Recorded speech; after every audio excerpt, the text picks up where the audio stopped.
សាកស្រមៃថាបើយើងមានឱកាសបានទៅលេងគ្រប់ខេត្តក្រុងនៅកម្ពុជាតើយើងនឹងត្រូវទៅកន្លែងណាខ្លះហើយធ្វើដំណើរពីខាងណាទៅខាងណាថ្ងៃនេះខ្ញុំបានដើរគោលដៅតំបន់ទេសចរប្រចាំខេត្តនីមួយៗនៅក្នុងផែនទីប្រទេសកម្ពុជាថាតើកន្លែងណាខ្លះដែលយើងគួរទៅព្រមទាំងបង្ហាញអំពីផ្លូវដែលត្រូវធ្វើដំណើរនៅក្នុងប្រទេសកម្ពុជាផងដែរហើយប្រសិនបើយើងជ្រើសរើសដំណើរកម្សាន្តនៅក្នុងប្រទេសតើវានឹងជួយដល់កម្ពុជាយ៉ាងណាខ្លះប្រសិនបើយើងមានបំណងធ្វើដំណើរជុំវិញប្រទេសកម្ពុជាជាដំបូងយើងត្រូវចាប់ផ្ដើមធ្វើដំណើរពីទីក្រុងភ្នំពេញហើយឆ្ពោះទៅកាន់ខេត្តតាកែវនៅក្នុងខេត្តតាកែវយើងអាចធ្វើដំណើរទៅលេងទន្លេបាទីប្រាសាទបាទីហើយប្រាសាទនេះបានកសាងឡើងដោយព្រះបាទជ័យវរ្ម័នទី7នៅលើភ្នំជីសូរវិញមានប្រាសាទភ្នំជីសូរដែលបានកសាងឡើងនៅលើភ្នំដែលមានកម្ពស់380ម៉ែត្រក្នុងរាជព្រះបាទសូរ្យវរ្ម័នទី1ចំណែកឯសារមន្ទីរអង្គរបូរីត្រូវបានបង្កើតឡើងសម្រាប់តម្កល់វត្ថុសិល្បៈវប្បធម៌និងប្រវត្តិសាស្ត្រនានាដែលមានក្នុងសម័យនគរភ្នំចាកចេញពីខេត្តតាកែវយើងបន្តដំណើរទៅខេត្តដែលជាប់នឹងសមុទ្រដោយនៅក្នុងខេត្តកែបនេះយើងអាចទស្សនាឆ្នេរអង្គរដែលឆ្នេរនេះទើបនឹងធ្វើផ្លូវថ្មីនៅតាមផ្លូវមានព្រៃកោងកាងឆ្នេរអង្គរមានឆ្នេរសមុទ្រស្រស់ស្អាតនិងស្ងប់ស្ងាត់ឬក៏យើងអាចទៅជិះទូកលេងនៅកោះទន្សាយដែលមានខ្យល់អាកាសបរិសុទ្ធនិងមានទឹកសមុទ្ររាក់ៗដែលអាចឲ្យយើងមុជទឹកលេងបានឬក៏យើងអាចទៅទស្សនានិងញ៉ាំគ្រឿងសមុទ្រនៅឆ្នេរសមុទ្រកែបជាដើមចាកចេញពីខេត្តកែបរួចយើងក៏សម្ដៅទៅខេត្តកំពតខេត្តកំពតជាខេត្តមួយត្រូវបានជ្រើសរើសជាកន្លែងសម្រាប់លំហែកាយរបស់ប្រជាជនខ្មែរយើងជាច្រើននៅពេលដែលយើងធ្វើដំណើរមកដល់ខេត្តកំពតយើងមិនអាចចោលកន្លែងសេះសមុទ្របាញ់ទឹកដែលជាកន្លែងថតរូបនោះឡើយរួចហើយយើងបន្តទៅលេងដងព្រែកដែលកន្លែងនេះជាតំបន់ទេសចរពាក់កណ្ដាលធម្មជាតិហើយនៅកន្លែងនោះគេមានសកម្មភាពជិះខ្សែរ៉កជិះកាយ៉ាក់ឬក៏ជិះទាទឹកជាដើមតំបន់ធម្មជាតិនៅខេត្តកំពតមានដូចជាទឹកឈូឬក៏ទឹកធ្លាក់វាលពូជជាដើមលើសពីនេះទៅទៀតខេត្តកំពតក៏មានកន្លែងទេសចរធម្មជាតិមួយផ្សេងទៀតដែលយើងអាចនឹងសរសើរអំពីសម្រស់របស់ប្រទេសកម្ពុជាយើងនោះគឺឧទ្យានជាតិព្រះមនីវង្សបូកគោដែលនៅលើភ្នំមានកន្លែងកម្សាន្តជាច្រើនដូចជា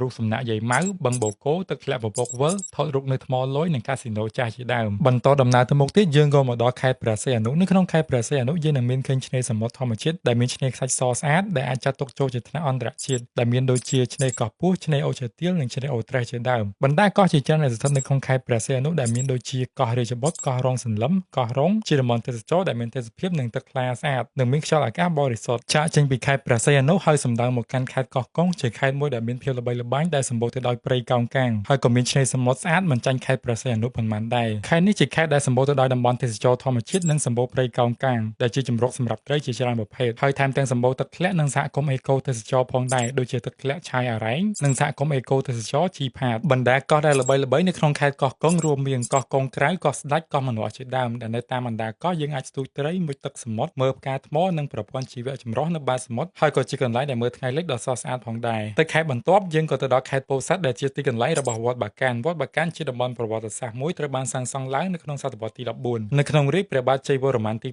9ដែលជាចុងសម័យអង្គរនិងត្រូវបានគេស្គាល់ថាជាកន្លែងដែលស័ក្តិសិទ្ធិជាងគេក្នុងប្រទេសកម្ពុជាក្នុង1500នៅខេត្តពោធិ៍សាត់ក៏សម្បូរទៅដោយអ្នកទស្សនាផងដែរដោយសារតែទីនោះមានព្រៃឈើខៀវស្រងាត់ទម្រង់ផ្លូវដែលមានលក្ខណៈកោងបែបអន្ទង់អាំងដែលមើលទៅពិតជាស្រស់ស្អាតនៅក្បែរនោះទៀតសោតក៏មានទឹកធ្លាក់យ៉ាងស្រស់ស្អាតមួយផងដែរនោះគឺទឹកធ្លាក់ថ្មដាធំនៅពេលដែលយើងបន្តដំណើរមកដល់ខេត្តបាត់ដំបងយើងនឹងឃើញស្ថាបត្យកម្មនៅក្នុងខេត្តនេះមានលក្ខណៈជាស្ថាបត្យកម្មរបស់ប្រទេសបារាំងតំបន់ទេសចរនៅខេត្តបាត់ដំបងក៏មិនចាញ់នឹងខេត្តផ្សេងៗទៀតប៉ុន្មានដែរដែលមានដូចជាភ្នំអាណន់ដែលជាកន្លែងពាក់កណ្ដាលធម្មជាតិកន្លែងនោះមានម្ហូបខ្មែរយ៉ាងឆ្ងាញ់នៅឯជើងភ្នំអាណន់យើងក៏អាចជិះឡូរីនិងមើលសួនផ្កានៅភ្នំអាណន់បានដែរចំណែកឯភ្នំសំពៅវិញគឺកាន់តែអស្ចារ្យជាងនេះទៅទៀតដោយភ្នំនេះមានកម្ពស់100ម៉ែត្រកាំចន្ទាម1030កាំនិងមានវត្តមួយនៅលើកំពូលភ្នំមានរូងភ្នំនិងឡានជាច្រើនដែលអ្នកទេសចរនិយមទៅទស្សនាល្អាមការស្លានិងឡានល្ខោននៅក្បែរភ្នំសំពៅក៏មានចង្កោមភ្នំសំខាន់ៗផ្សេងទៀតដែលជាប់ទាក់ទងនឹងរឿងព្រេងនិទានខ្មែរនោះគឺរឿងព្រះបាទរាជកុលនិងនាងរំសាយសក់វេលាម៉ោង 5:30 នាទីទៅម៉ោង 6:15 នាទីនៅឯភ្នំសំពៅយើងនឹងឃើញសត្វប្រចៀវរាប់លានក្បាលហើរចេញពីរូងភ្នំពីព្រោះការហោះហើររបស់សត្វប្រចៀវទាំងអស់នោះប្រៀបបានដូចទៅជាចរន្តទឹកនៅលើអាកាសចំណែកឯតំបន់ទេសចរនៅស្រុកសំឡូតវិញក៏មានទេសភាពស្រស់ស្អាតផងដែរដូចជាទឹកធ្លាក់ធម្មជាតិនិងកន្លែងស្នាក់នៅស្អាតៗជាច្រើនកន្លែងមកដល់ខេត្តប៉ៃលិនជាទីកន្លែងដែលចែកចិត្តមកធ្វើការនៅទីនោះហើយក៏បានជួបខុននារីនៅក្នុងរឿងកលាប៉ៃលិននិពន្ធដោយលោកញ៉ុកថែមដោយនៅក្នុងក្រុងប៉ៃលិនមានទីតាំងមួយឈ្មោះថាវាលកលាប៉ៃលិនដែលឈ្មោះនេះបានយកពីរឿងកលាប៉ៃលិននេះឯងហើយនៅក្បែរវានោះក៏មានទីតាំងមួយដ៏ល្បីផងដែរប្រចាំខេត្តប៉ៃលិននោះគឺភ្នំយ៉ាតភ្នំយ៉ាតជារមណីយដ្ឋានប្រវត្តិសាស្ត្រនិងជាបេះដូងនៃខេត្តប៉ៃលិនមានសំណង់បុរាណនិងសំណង់ថ្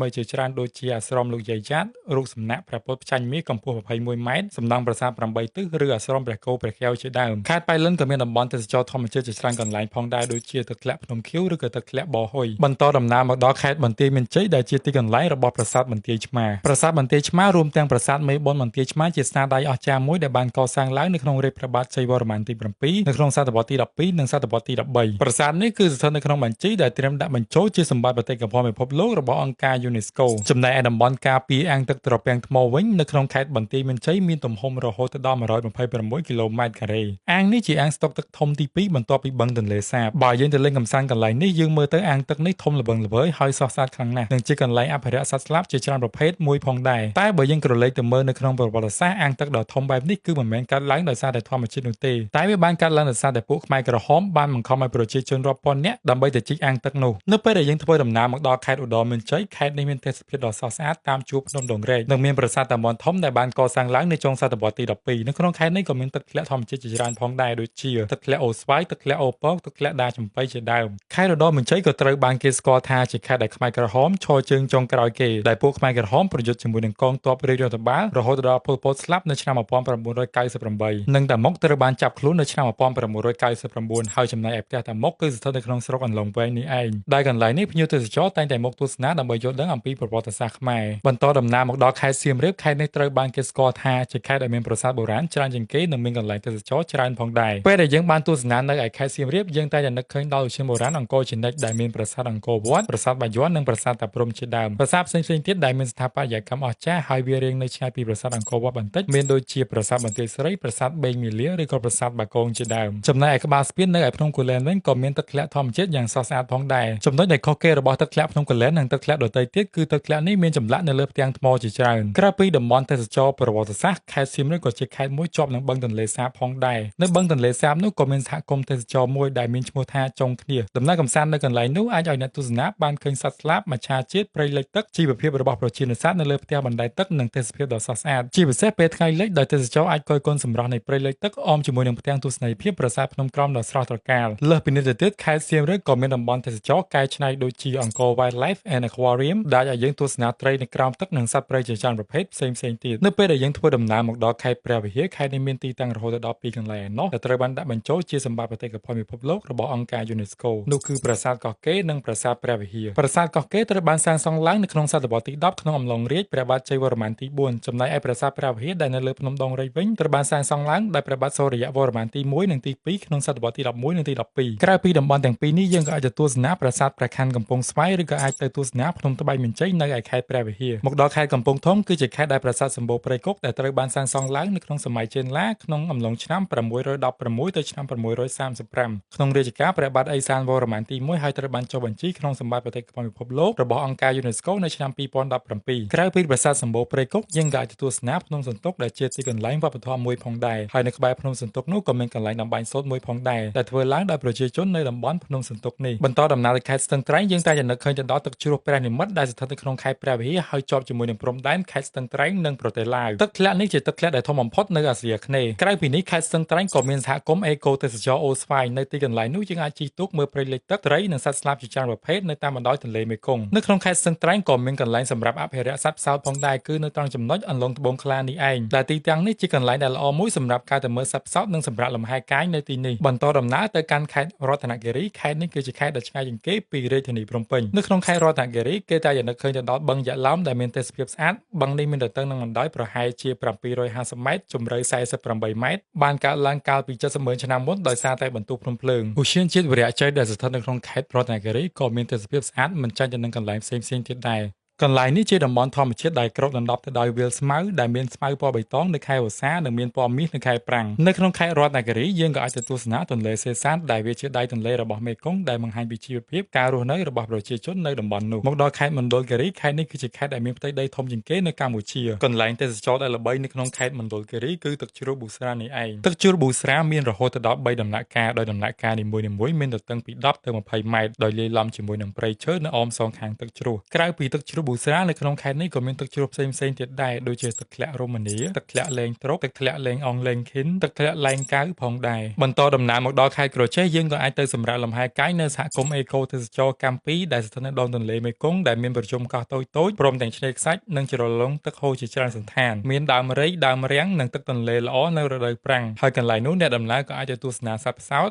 ដែលជាសាច់កម្រមួយនៅក្នុងពិភពលោកក្រៅពីនេះខេត្តក្រចេះក៏មានវត្តសសរ100ដែលជាតំបន់ទេសចរលក្ខណៈប្រវត្តិសាស្ត្រដែលបានសាងសង់ឡើងនៅសតវត្សទី16ដោយព្រះបាទច័ន្ទរាជាតែសម័យប៉ុលពតព្រះវិហារនេះត្រូវបានខូចខាតមួយភាគធំហើយក៏ត្រូវបានជួសជុលឡើងវិញជាបន្តបន្ទាប់សហគមន៍អេកូទេសចរកោះផ្ដៅដែលជាកោះធំជាងគេនៅលើទន្លេមេគង្គយើងនេះអ្នកដំណើរទេសចរដែលមកតំបន់នេះដើម្បីជិះទូកទស្សនាសត្វផ្សោតនិងសត្វស្លាបជាច្រើនប្រភេទមើលទេសភាពថ្ងៃលិចតាមមាត់ទន្លេជិះម៉ូតូឌុបតាមសហគមន៍ជួលកង់ជិះទស្សនាតាមសហគមន៍ចូលរួមសកម្មភាពជីកស្រះត្រីជីកស្រះកង្កែបធ្វើទ្រង់មាន់ទានិងសកម្មភាពដាំដុះផ្សេងៗទៀតមកដល់ខេត្តត្បូងឃ្មុំខេត្តនេះជាខេត្តដែលផលិតជ័រកៅស៊ូដ៏ធំមួយផងដែរចំការកៅស៊ូមានទេសភាពបៃតងស្រស់គួរឲ្យគយគន់ហើយក៏ជាតំបន់អេកូទេសចរមួយយ៉ាងសំខាន់សម្រាប់ធ្វើការទាក់ទាញភ្ញៀវទេសចរជាតិនិងអន្តរជាតិមកទស្សនាព្រមទាំងបានស្វែងយល់បច្ចេកទេសការដាំដុះការថែទាំការប្រមូលផលជ័រកៅស៊ូនិងមានរោងចក្រកែច្នៃជ័រកៅស៊ូជាដើមខេត្តនេះគឺជាខេត្តដែលបានបង្ហាញនៅក្នុងរឿងទុំទាវហើយនៅក្នុងស្រុកត្បូងឃ្មុំក៏មានទីតាំងដើមពោធិ៍ទុំទាវផងដែរចំណែកឯបឹងតាវ៉ាន់វិញគឺជារមណីយដ្ឋានថ្មីដែលទើបនឹងកើតឡើងដំណើរគ្នានឹងការកសាងទីរួមខេត្តថ្មីនេះទីតាំងនេះជាអាងស្តុកទឹកសម្រាប់ប្រើប្រាស់នៅក្នុងទីរួមខេត្តមានភាពត្រជាក់និងអ៊ូអរនាពេលរសៀលធ្វើដំណើរមកដល់ខេត្តកំពង់ចាមយើងនឹងឃើញផ្កាស្បៃរឿងនៅកុលស្ពានគីហ្សូណាដែលមើលទៅវាពិតជាស្រស់ស្អាតម្យ៉ាងដែរក្រៅពីនេះនៅភាគខាងត្បូងនៃក្រុងកំពង់ចាមក៏មានស្ពានឫស្សីមួយកន្លែងដែលអាចឲ្យយើងឆ្លងកាត់ទៅកោះប៉ែនដែលស្ពាននេះគេសាងសង់វាជារៀងរាល់ឆ្នាំកោះប៉ែនគឺជាកោះមួយដែលធំនៅលើទន្លេមេគង្គកោះប៉ែនគឺជាគោលដៅទេសចរមួយដែលមានឆ្នេរខ្សាច់ដ៏ស្រស់ស្អាតនិងកោះប៉ែនបានបង្ហាញអំពីជីវិតរស់នៅរបស់ប្រជាជនដែលរស់នៅលើដីកោះប៉ែននេះខេត្តកំពង់ចាមក៏មានតំបន់ទេសចរផ្សេងទៀតដែរនោះគឺភ្នំប្រុសភ្នំស្រីដែលស្របនឹងរឿងព្រេងនិទានខ្មែរដែលរឿងព្រេងនេះនិយាយថាភ្នំស្រីខ្ពស់ជាងភ្នំប្រុសដោយសារតែពេលនោះពួកប្រុសបានចាញ់បោកស្រីចំណែកឯរមណីយដ្ឋានទឹកឆាងក៏ជាកន្លែងមួយដែលតាក់ទាញផងដែរដោយសារតែមានបឹងធម្មជាតិដ៏ធំមួយមានប្រភពទឹកផុសចេញពីក្នុងដីដែលឲ្យអ្នកដំណើរមកកាន់កន្លែងនេះអាចលេងកម្សាន្តទឹកបានគ្រប់រដូវបន្តដំណើរមកដល់ខេត្តព្រៃវែងគឺជាខេត្តដែលផលិតស្រូវបានច្រើនជាងគេនៅកម្ពុជាចុងប៉មគឺជារមណីយដ្ឋានកែច្នៃដែលនៅទីនោះមានទឹកដ៏ធំល្វឹងល្វើយដែលអាចឲ្យយើងដើរលេងថ្មើរជើងស្ទូចត្រីឬក៏អាចមើលថ្ងៃលិចនៅទីនោះចំណែកឯនៅទួលតពាន់តាឡីបឹងស្នេហ៍វិញទីនោះមានដើមឈើខៀវស្រងាត់និងមានផ្ទៃដីរហូតដល់87ហិកតានិងមានសត្វស្លាបរាប់ពាន់ក្បាលដែលវាបានមករស់នៅទីនោះហើយកន្លែងនេះក៏ជាកន្លែងអភិរក្សសត្វស្លាបហើយវាក៏ជាគោលដៅទេសចរមួយសម្រាប់មកមើលសត្វស្លាបផងដែរក្រៅពីនេះភ្នំឈើកាច់ក៏ជាទីតាំងប្រវត្តិសាស្ត្រមួយនៃរាជធានីរបស់នគរភ្នំដែលបានកសាងឡើងក្នុងរជ្ជកាលព្រះបាទហ៊ុនទៀននៅសតវត្សទី1ហើយនៅក្នុងប្រវត្តិរឿងទុំទាវភ្នំឈើកាច់គឺជាកន្លែងដែលនេនទុំបានសាងផ្នួសនៅទីនេះដែរមកដល់ខេត្តស្វាយរៀងតំបន់ទេសចរនៅក្នុងខេត្តនេះមានប្រាសាទជាហោដែលមានវ័យចំណាស់ទៅនឹងប្រាសាទសម្បូរព្រៃគុកទន្លេវាយគោដែលស្ថិតនៅទីរួមខេត្តស្វាយរៀងនិងរមណីយដ្ឋានធម្មជាតិព្រៃកុកីគឺជាកន្លែងដែលសម្បូរទៅដោយដើមកុកីជាច្រើនដុះព័ទ្ធជុំវិញមកដល់ខេត្តកណ្ដាលគឺជាខេត្តដែលជាប់ទៅនឹងរាជធានីភ្នំពេញនិងខេត្តនេះសម្បូរទៅដោយកន្លែងសម្រាកលំហែកាយដោយសារតែវានៅជិតនឹងទីក្រុងភ្នំពេញមានកន្លែង3កន្លែងដែលអ្នកទាំងអស់គ្នាគួរតែលេងដូចជាតំបន់ទេសចរកែច្នៃសួនទឹកនៅគៀនស្វាយតំបន់ប្រវត្តិសាស្ត្រដូចជាភ្នំប្រសិទ្ធនៅទីនោះមានវត្តខ្មែរបុរាណសាងសង់លើកំពូលភ្នំនិងមានប្រាសាទបុរាណដោយប្រាសាទនាងគ្រប់លក្ខបានកសាងឡើងនៅសតវត្សទី